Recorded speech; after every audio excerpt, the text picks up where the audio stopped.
پیش کرے، بلند آواز کے ساتھ پڑھے اللہم صلی علی سیدنا مولانا محمد مولانا محمد بارک وسلم صلاۃ و سلام علیہ یا رسول صلو علیہ صلاۃ و سلام علیک یا سیدی یا حبیبی یا رسول اللہ صلی اللہ تعالی علیہ وسلم۔ بھائی جان تھوڑی دیر کے لیے چائے آپ بند کر دیجئے، یہاں عشق رسول کا جام پلایا جا رہا ہے، آپ چائے کے چکر میں لگے ہوئے ہیں۔ اس کے رسول کے جام سے اچھا بھلا کون سا جام ہو سکتا ہے؟ آپ چائے کو رکھیے، تبھی تو شاعر کہتے ہیں کسی کے راج میں دودھ ملا ہے، کسی کے راج میں گھی، اب مودی راج میں چائے ملا ہے، پھونک پھونک کر پی۔ آپ چائے کو رکھیے انشاءاللہ، بس زیادہ دیر نہیں، 3 بار ہو گئے، بار بار چائے نہیں آنی چاہیے، مجلس بڑی مشکل سے سجتی ہے۔ ایک بات تو طے ہے بھائی، میلاد شریف ہو یا کانفرنس یا جلسے بڑے مشکلوں سے وجود میں آتے ہیں، آپ مہینوں سے اس میں لگتے ہیں تب جا کر کوئی جلسہ وجود میں آتا ہے۔ اس کو تھوڑی سی آپ بے نظمی کی حوالے سے جلسے کو ماحول خراب کر دیتے ہیں۔ تھوڑی دیر اگر چائے آج نہیں پیئیں گے تو کیا ہو جائے گا؟ ہم بھی قسم کھا کے آپ کے ساتھ کہتے ہیں کہ آپ کے ساتھ ہم بھی کبھی چائے نہیں پیئیں گے آج کی رات، تو آپ میرے ساتھ رہیے، آپ بھی مت پیجیے، ہم بھی نہ پیئیں گے۔ تھوڑی دیر کے لیے جلسہ سنیے۔ چائے چلانے والا 2 ہوتا ہے، مگر پینے والے دیکھنے والے چاروں طرف اسی کی طرف نظر رہتی ہے، اسی لیے خدا کے واسطے چائے نہ لائیں اور پینے والے بھی ادھر توجہ نہ دیں۔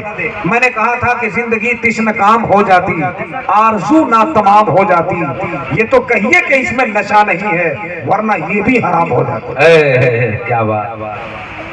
دیکھیے آپ برا نہ مانے، چائے کو میں اس لیے بند کرا دیتا ہوں مجلس میں کہ آدمی چائے کے پیالے کی طرف نہیں دیکھتا ہے، ہمیشہ خطیب اور شورا کی طرف دیکھتا ہے۔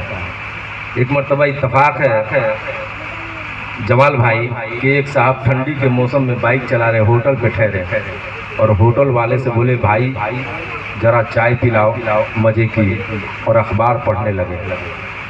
اخبار پڑھتے پڑھتے ہوٹل والے نے چائے کے کپ کو دیا اور کپ کو لیے اور ٹیبل پہ رکھ دیے، اور اخبار پڑھنے سے جب فارغ ہوئے چائے کے پیالے کو اٹھایا تو دیکھا اس میں مکھی گری ہوئی ہے۔ کہا بھائی یہ چائے میں ملائی مارنے کے بجائے مکھی مار کے دیے ہو۔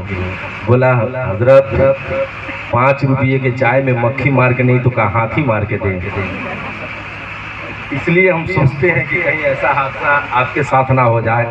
آپ کی توجہ اسٹیج کی جانب ہونی چاہیے۔ درود پاک میں اللہم صلی علی سیدنا شفیعنا حبیبنا مولانا محمد بارک وسلم صلو علیہ صلاۃ و سلام علیک یا سیدی یا حبیبی یا رسول اللہ صلی اللہ تعالی علیہ وسلم۔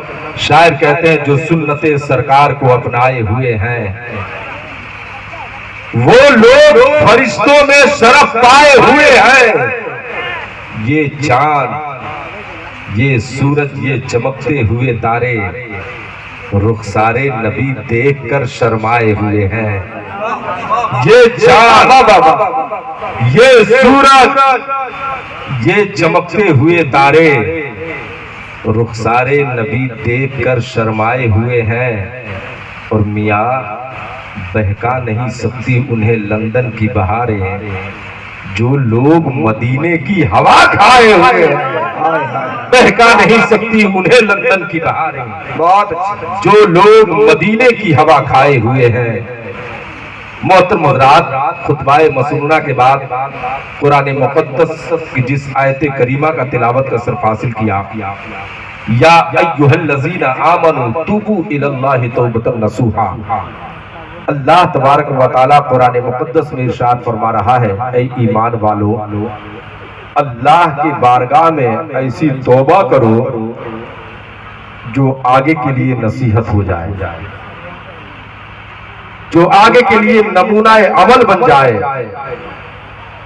ایسی توبہ اللہ کی بارگاہ میں کرو۔